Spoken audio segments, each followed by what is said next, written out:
Chapter 5. Using your memory effectively so you can get what you want. Now before we start this whole chapter is about our memory faculty.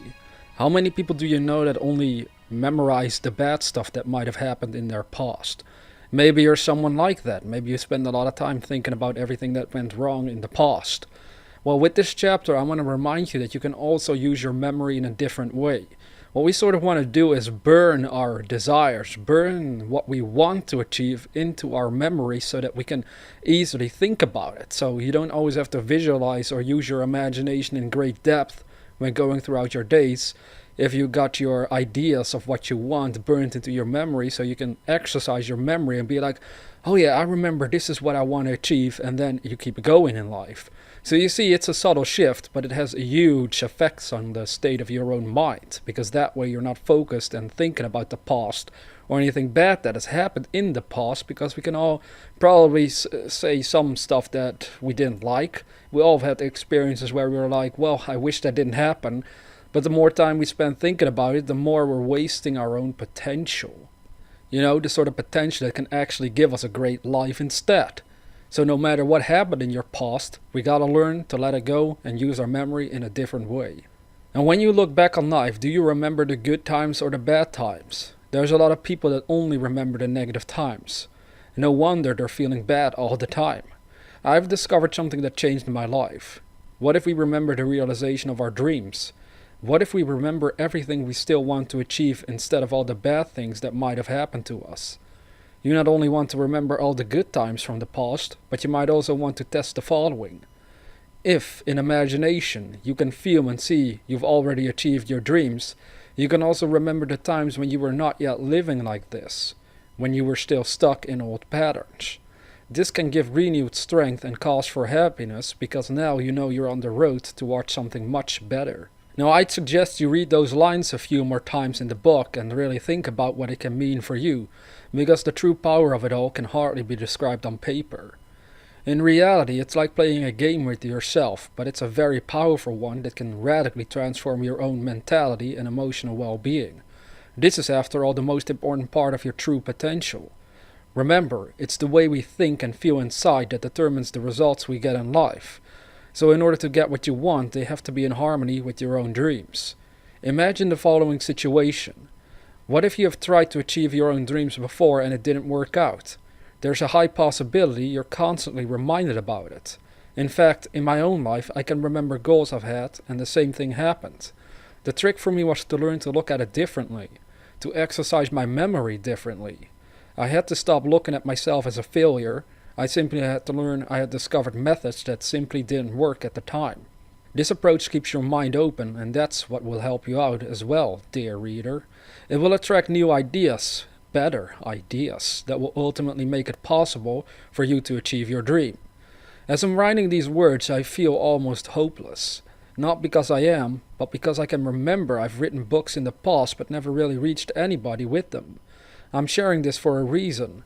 I'm sure there's going to be at least one person that's reading this book who's in a similar situation. All of this just proves the importance of exercising our memory in the right way. If we don't, it's easy to create all sorts of conflicts in our own mind. What's the best way to train our memory so it works for us and not against us? Whenever I catch myself thinking about the negative, whether it's from my own past or in my current circumstances, I stop myself as soon as possible. I consciously focus my mind on what I do want. By using my imagination, I'm able to see and feel myself already in possession of what I want. And whenever I think about stuff from the past, I see it as something that helped me grow wiser as a person. Stuff like this is really important in my line of work, but it's obviously very important in your own life as well. No matter what goal you have set for yourself, be sure to use your mind to remember the good things and keep it off the bad things as much as possible. Of course, I can readily admit this wasn't the approach I took from the moment I was born. These are skills I had to develop. I have to work on it on a daily basis. It's so easy for us to remember only the negative instead of the positive. That's strange if you ask me, because it's the positive that will ultimately make life worth living. It should be obvious that we can never experience a truly positive life if all we're doing is remembering the negative most of the time. I'm assuming the thing you desire to achieve is something positive. I don't think anybody truly desires to experience negative things. So whatever it is that you want, just remember you can get it as long as you're able to let go of everything that would contradict your own dreams. How can you let go of negative emotions and memories? By mentally focusing yourself on what you want. I know this sounds simple, maybe even too simple, and you may think there has to be more to it than that, but in the end, it's not always easy. Our memories massively affect our own well-being, so if you find yourself struggling with this, just know that there's nothing wrong with you. I can feel negative. It's never my intention to make you think I feel great 100% of the time, because that would be a lie. But since we're working on figuring out how we can get what we want, just remember there's nothing wrong with you if you're still struggling in this area. I just hope your desire is strong enough to overcome your own negative patterns so you will find the strength to improve your life. If the desire is strong enough, one day you'll notice you're remembering more of the positive instead of the negative. Once you've become better at this, whenever you do find yourself remembering the negative, it's easy to switch frequencies. Imagine you're a radio station and you can change the frequency. You know what happens, right? Different music comes in. That's essentially what happens when we exercise our memory to focus on the positive instead of the negative. This is also a great way to symbolically express how you can change your thoughts. Whether you want to change your thoughts concerning your current circumstances, the future, or the past. We are the ones that consciously need to refocus our minds. We need to change our thinking and place it on the things we do want out of life. So do you know what you want? You've listened to a couple of chapters by now, so do you have a better idea of what you want? As long as you're not clear on what you want, most of this information becomes pretty useless. You can see this audio program or book like it's a map. It tells you how to use your mind so you can get what you want. So again, if you don't know exactly what you want to achieve, it might become completely pointless. Now let's go back for a moment to the beginning of this chapter. If, in your imagination, you can feel and see you've already achieved your dreams, you can also remember the times when you were not yet living like this, when you were still stuck in old patterns.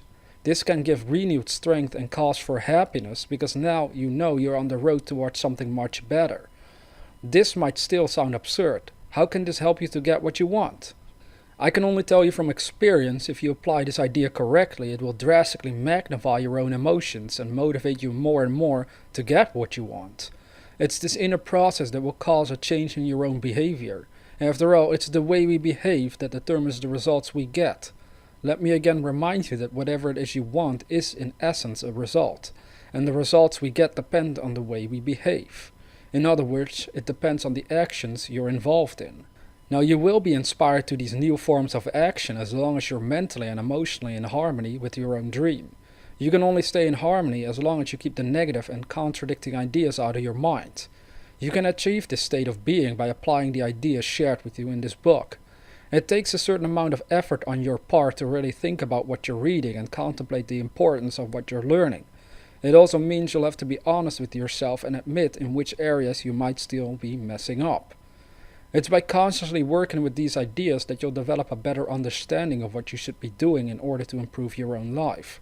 Perhaps you're not someone that remembers the negative most of the time, but you might be someone that hardly uses their imagination to see themselves in possession of what they want. Perhaps you're someone that never believed in themselves. Simply work on the areas in your life which could use some improvement. All of this is based on mental and emotional work. As long as we use our minds effectively, our overall lives can take on a better form as well. Now stop remembering everything that went wrong or that you may have done wrong. Let's remember we do have the potential to improve our lives for the better. Let's remember it's possible for us to get what we want. Because after all, you can never truly desire to have something in life if you don't possess the potential to make it happen. The most important hint concerning this chapter is that we have to remember everything we do want and as little as possible what we don't want. You'll discover it's easier said than done, so from this moment on we'll have to consciously work on it. And as I'm reading this text to you right now, I'm suddenly reminded by the fact that yes, we also want to exercise our memory in such a way that we memorize and remember all these mental faculties that we have. So if you struggle in life, if you feel like you're stuck, by studying this material you're burning it into your memory faculty. And then you realize it's like a flash inside your memory. It's like, wait a minute, maybe I should use my imagination. Maybe I'm not using my thinking in the right way. You start to sort of get triggered from the depths of your own being to change your own behavior. And that is when your own memory faculty works in your favor. So you memorized what you should be doing in life in order to improve it. And then when things go bad, it's your memory faculty that comes to the rescue. That's sort of how you want to look at this. So really think about the information and work with it in your own life. Then some true magic can happen for you.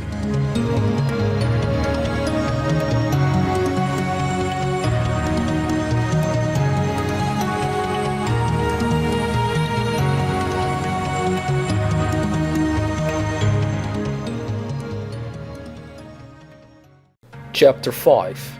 Using your memory. Now answer the following 2 questions and be honest with yourself. You might be able to fool others, but you can never fool yourself. Deep down in your own heart, you'll know whether you're being honest or not. Now the first question is, does your memory remind you of negative events from the past? If so, why? The second question, are you conscious of your own dream during the day? If this is not the case, what do you remember about yourself and your own potential? For example, have other people ever told you negative things about you? Have they mocked your dreams? And is this something that is bothering you? Now most people spend their time focusing more on negative stuff from the past and current limitations, instead of focusing on the visions of what they want. Again, you'll see it's a choice you can make for yourself, whether you're going to focus on the positive or negative in life. Now to summarize chapter 5, when I talk about our memory faculty, I simply mean we have to remember the very things we desire. You don't have to constantly visualize your own dreams and what it all means. You use your imagination to build a clear mental vision of what you want, and then it becomes important to burn your dream into your memory, so you can think about what you want rapidly throughout the day.